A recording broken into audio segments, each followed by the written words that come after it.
Afoot and light-hearted I take to the open road. Healthy, free, the world before me, the long brown path before me, leading wherever I choose.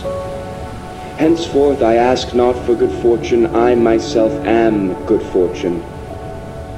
Henceforth I whimper no more, postpone no more, need nothing, strong and content I travel the open road.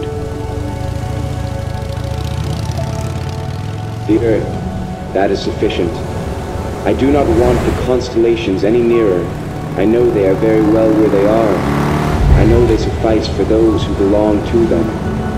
Still here I carry my old, delicious burdens. I carry them, men and women, I carry them with me wherever I go. New road I enter upon and look around. I believe you are not all that is here. I believe that much unseen is also here. From this hour, freedom.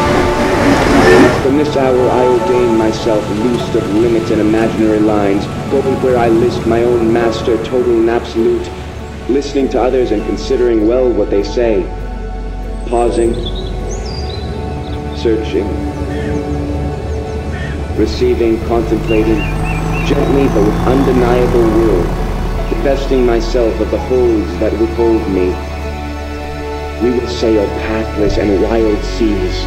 We will go where winds blow, waves dash, and the Yankee clipper speeds by under full sail. Alongs with power, liberty, the earth, the elements, health, defiance, guilty, self-esteem,